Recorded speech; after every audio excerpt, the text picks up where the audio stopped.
One thing I want to just mention to anybody who's listening, I think I'm going to start a challenge, and I want to bring it up now for any Braveheart Lacrosse fans. If you're listening to the podcast and you're a young kid trying to develop, think about taking this. Most of my episodes are less than 20 minutes, like whatever. Take this, what I'm saying, go put your headphones in, listen to the podcast, and just hit the wall. And I'll do in the next episodes, I'll do like switch hands in the middle of the interview. I know that's going to be kind of wild. Like, spend 18 minutes that you're going to listen to me on the wall getting better. Dude, you'd be a real fan. And like, that would be a huge trend to set. Like, so many kids would be, hopefully hitting the wall and getting better and like somehow cheering, getting, that whole thing going. So I just thought of this before we started. I was like, I wonder if this will work. I don't know I do know how many people listen, but I don't know the breakdown in terms of if you're a player or if you're a player or fan or anything. So if you listen, if you like it and you're doing it, I have Instagram at Braveheart Lacrosse Show. I have TikTok. You can record. You can show me you're doing.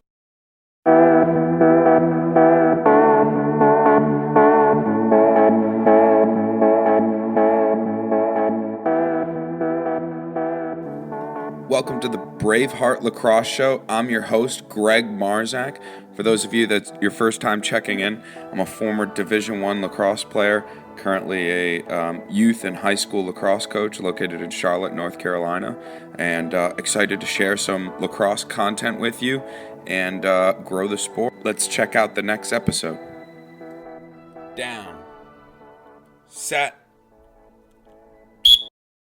Everyone, for those that don't know, this is a good friend of mine, a positive influence in my life, someone that, really helped me at a unique point with both my career and lacrosse, and I'm excited to share with you today. He's a Brother Rice alumni, played at Loyola Marymount University in California, the founder and president of Stinson Mellor Lacrosse, maybe the biggest lacrosse sports trivia expert I personally know, and one of the best stick stringers that I've ever met, Sean Higgins. How you doing? Excellent. Thanks for coming on. Hell of an intro, my friend. Hell of an intro. Yeah, I apologize if I missed anything and there's something you want to add. Feel free. No, I mean, I think you covered it. I mean, the only thing I would add is that I've been a volunteer at Detroit Mercy for, if you can believe it, this is my 7th season. Yeah, certainly a presence in the lacrosse community in Michigan, and not only at the youth level. I know you've gotten involved, we don't have to talk about it, but different community development programs in Michigan around the Metro Detroit area. And just, you're really a good person, and I'm excited. I know the numbers about how many people listen, and I think that they could check you out, check your website out. You're really a good person to know. So with that, I've got some questions I'd like to start off with. Sure. You've been around the lacrosse community for a while. You're experienced. What's your favorite lacrosse venue? Favorite lacrosse venue? You mean to watch a game? Yeah, watch or play or coach at. Boy. Well, this is probably gonna bum some people out, but Homewood Field at Hopkins. Back when the Hall of Fame was right down the street. Yeah. If you've ever walked, into Homewood Field, if you don't get goosebumps, there's something wrong with you, because so many of the greatest players of the last 100 years played there. It's steeped in tradition. Obviously I enjoy, working for Detroit and going to games, our home games. But to me, like Homewood Field, that's the spot. Absolutely. Okay, we'll transition a little bit. You are huge in the lacrosse apparel and equipment industry. You have your own business. It's one of the more uniquely positioned equipment and apparel supplier. Some of the creativity you have is next level. What's your favorite lacrosse uniform you've ever seen, whether it's at the collegiate, professional, anything? Favorite lacrosse uniform? Favorite lacrosse uniform would be probably a tie between the old school Syracuse orange and royal blue, white shorts with orange jersey, and probably the Cornell jerseys from the mid '80s, where it said Cornell across the front, Yeah. and then lacrosse down the side. Yeah. A third would be the Navy uniforms in the mid '80s with the big stripe across the middle. Yeah. I'll try to bring up some archives. I don't know about our audience demographics, but certainly some of the retro uniforms.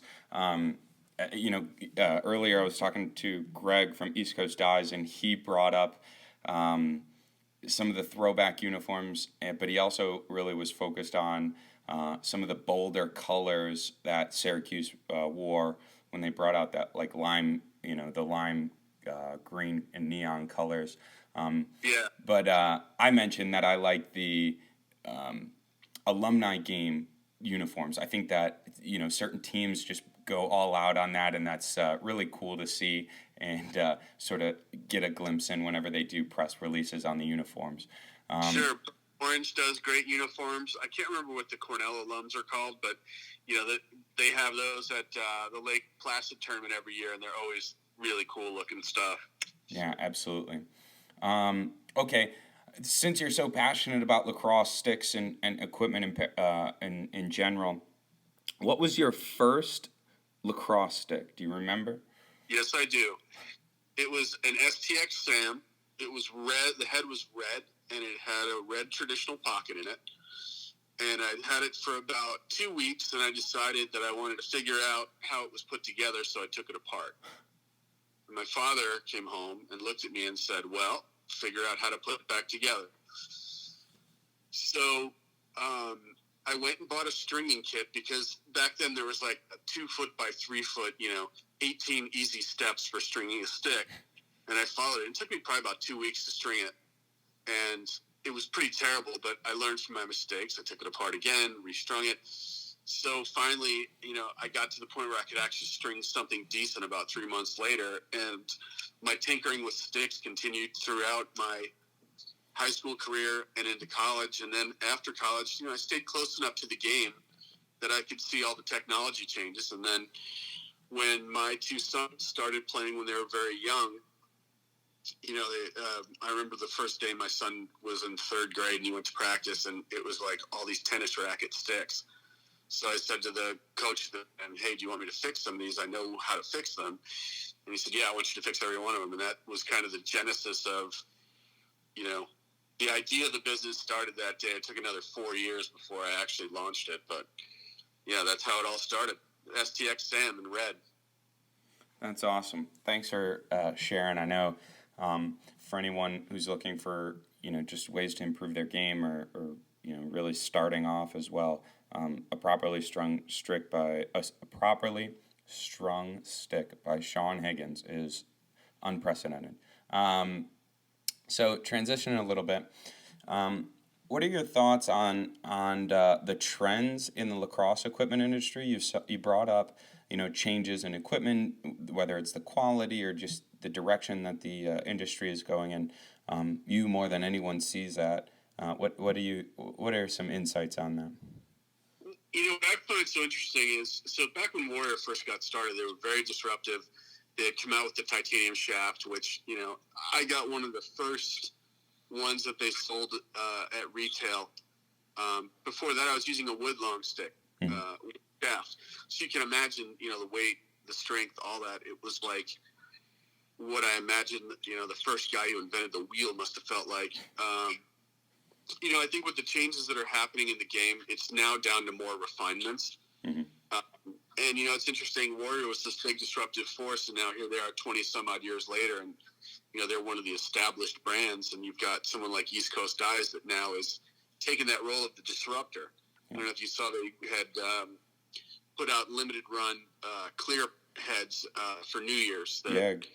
Greg, a big buzz. Sorry to interrupt. Greg mentioned that was he was quoting the distribution network that obviously he put that out in, and he was saying that was the largest release of a lacrosse head that they've ever had. Wow. Yeah, and I congratulated him. Obviously, I have our ties to a warrior, but for someone who I can remember just a few years ago watching every lacrosse video that he put out to then being, Sure. seeing where his company is now and then having the opportunity to talk to him face to face, that was a dream come true for me, but really crazy to like think about, like you're saying, how disruptive that is in the network, in the industry. We were able to get our hands on 10 of them. So the way that goes is, they go based on whoever their biggest retailers are. So we were finally able to get in on something like that, and I took on 10, and I had fun stringing it because obviously it's clear. So there's all kinds of plays on ice and all that other stuff. So I may or may not have used the ice box outside of the mobile gas station by my house to do photography, but I actually sold out of the 10 that I had by noon on New Year's Day. It's crazy. I had them on the website and I had them at the store. And in fact, I actually played a hunch and I opened I think it was open like 10 to 2. I'd planned to be closed. And the ones that weren't sold online, I sold in the store. And, it was kind of weird. Like, wow, we sold out of those. That's crazy. They also did a women's one, which was really cool too. But, I don't think that got as much hype as the men's head did. Yeah. Yeah, absolutely. One question, not to transition too much, but with equipment being the barrier of entry for lacrosse because of the price point, I was nervous to bring this up with Greg, but I did, and I'm glad I did. I think it's a topic that needs to be addressed in terms of, and he made his point about they don't focus on entry level sticks and the price point that that would require. But what are your thoughts on that? With different manufacturers taking we won't critique what their performance was, but taking a stab at lowering the price points or the equipment as a barrier of entry for lacrosse. What are your thoughts on that, and where do you think that's going to evolve in the next couple of years? Well, I've always had a unique strategy. I'm obviously not a very big store, but what I've always tried to make sure I had on hand for youth was, a quality youth package that didn't break the bank. And I work with a lot of the youth programs, and I extend them team pricing on helmets, which drives the price down. And then the biggest issue that I see, the barrier of entry at the youth level, it's the equipment's not that expensive. Mm-hmm. It's when you get to, say, the U14 kid who decides that he wants to play lacrosse, or the high school freshman. I don't know what it's like where you are, but here, there's a fee that you have to pay to play. So let's say it averages about $400. That, coupled with the equipment, can be a barrier to entry. So what I try and do is cherry pick when manufacturers put previous year stuff on closeout, stuff that I know is really good quality, and that I can then turn around. I may take a little bit less margin on it because it's no longer considered inline, which is the new stuff.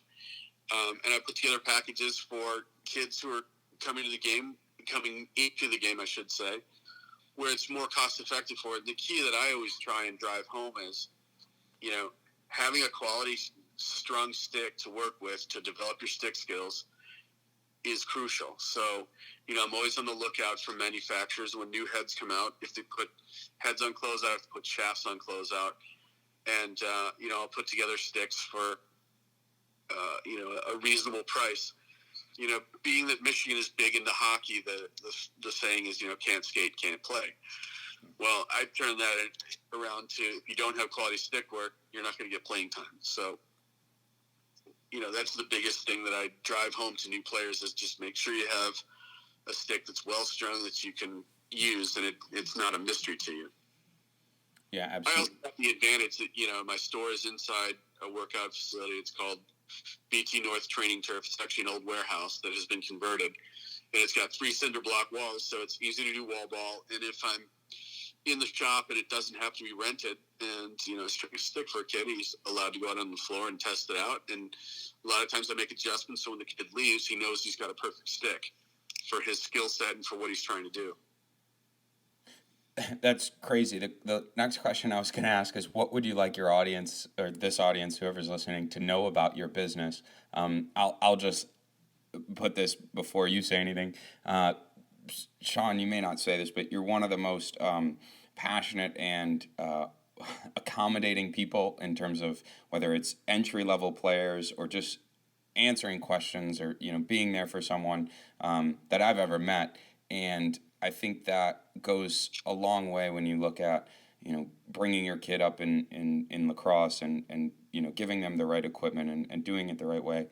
So I'll put that out there for anyone that's interested. I'll also add a link in the bio to your website, so if anyone is looking for equipment, or just looking for a good, obviously you brought up team apparel and team uniform equipment sales. So if anyone hears this and is interested, definitely check out Sean. He's and that's unpaid advertisement. I do that. It's not the reason for it. It's just because I do like you. You're a good guy, and if I could help out in any way, I'd like to do that. But what are some things you'd like your audience to know? You have any exciting news? I know you post online about when the workout session is open, and when you can go shoot at the location. What are some things that people should know? Oh boy. Well, you know, you've been very kind in how you've described me and this business, and I really appreciate that. But at the end of the day, I love the game. I'm a bit of a weirdo. I'm obsessed with stick stringing. There's nothing better than when you string a stick for a kid or fix a stick for a kid, and you watch him shoot, and he realizes, wow, I am pretty good. My stick just had too much whip, not enough whip, whatever the answer is.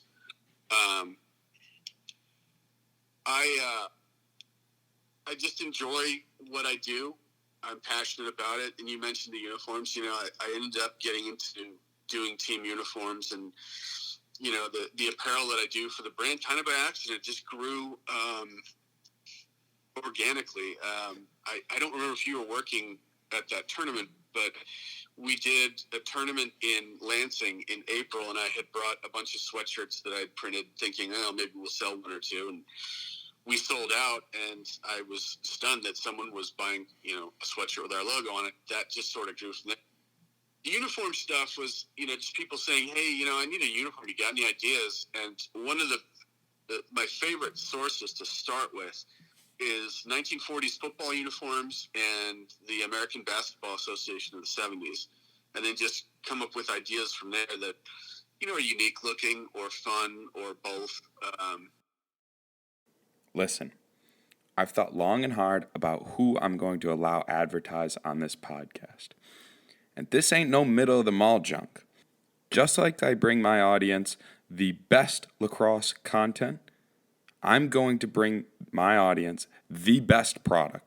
There's a link in the bio below, or on the support page of the Braveheart Lacrosse Show website, where you can find the best air fryer on the market. Now, I know air fryers, big deal. Everybody wants to make French fries and chicken wings and chicken nuggets, but the Instapot Vortex air fryer oven is the best air fryer on the market. It has a 10-quart internal volume, so you can make French fries for the whole party. It has a built-in rotisserie spick, so you can make a whole chicken. Or you can put those French fries in there, let them spin, and they become perfectly golden without having to flip it. It's great. I cooked for a hotel room of 20 lacrosse coaches, chicken all day. We watched college football and ate chicken all day. So if you like this podcast and you want to support it and you want the best air fryer, check out the link in below. Check out the link on the support page of the Braveheart Lacrosse Show website. Thank you, and we'll get back to the content. One story that I'd like to share is, for summer, you and I drove around to different tournaments. I brought this up when I was talking to Brian and some of the other people in the lacrosse event industry. The stuff that goes into the back end of events, whether it's developing fields, preparing fields, setting up the field space, all that stuff. Then you talk about the vendors. I was fortunate enough to build websites for them, be a part of really that whole back end.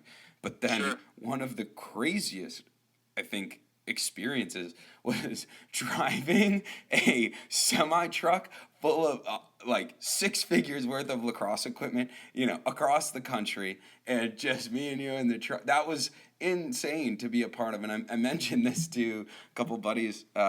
I've been to, on average, 3 tournaments a summer for the past 15 years, with the exception of when I went to Germany. And so I've been to like 75, give or take a few, events. And so that one or that summer of just driving around, hauling this gear, that was crazy. And it really exposed me to sort of possibilities with a career in lacrosse and just different areas to get involved. So I'll I think that was pretty wild experience. There's probably about 5 or 6 good stories. My favorite one, and I'll try and make it brief, was when we drove a 28-foot truck to Naperville, Illinois. So this would have been, let me think. It was Mother's Day weekends of 2015. Yeah. So you and I drove there on Friday. And I remember saying to you when I got in the truck, like, who thinks it's a good idea that they gave me the keys to a 28-foot truck full of lacrosse equipment? So if you remember, we got there and we looked, and the tent company had set up a tent. It was before we had bought a customized tent. So we thought we were all good. We parked the truck, excuse me, in that parking area by the barn. So we go to the hotel, and overnight the skies open up. And I get an email at 3 o'clock in the morning, which I didn't see until 6, that said tournament's canceled. I came downstairs, found you were sitting there, and found Matt, who was working with us at the time. We drove over there, and the fields are underwater. Oh my God. And you and I looked at each other and said, how are we going to get the truck out of there? Like it's sinking into the mud. So if you remember, so we plowed through that terrible mud. We were going to leave. So on the way back, I looked at you and said, hey, Notre Dame. Yeah. Playing UMBC first round of the playoffs. Yeah. Let's go watch the game. Oh my God. And we got to see Serge. That was unreal. Yeah. So we pull up into the parking lot. Remember, we parked in the hockey rink. Yeah.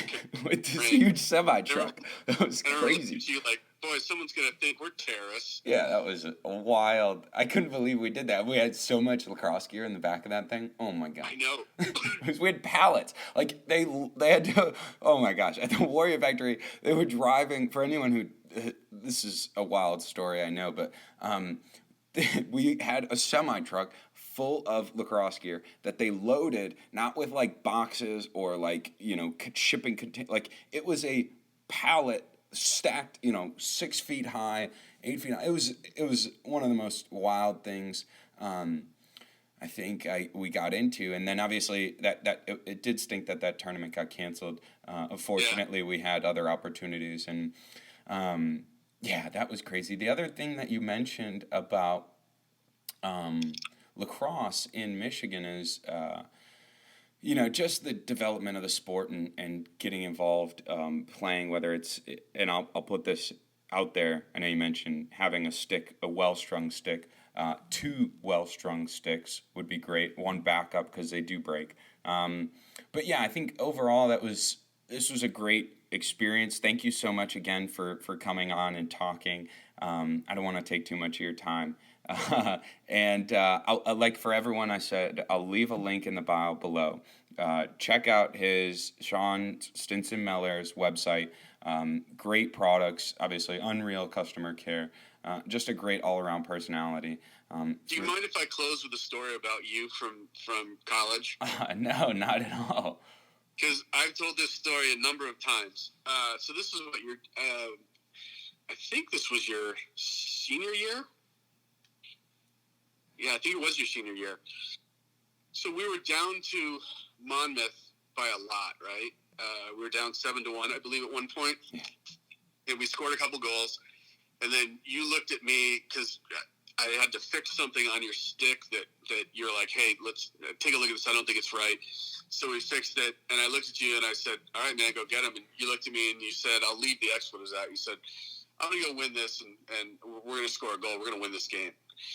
I said, all right on. So Greg goes out there, wins the face-off. takes it down and scores.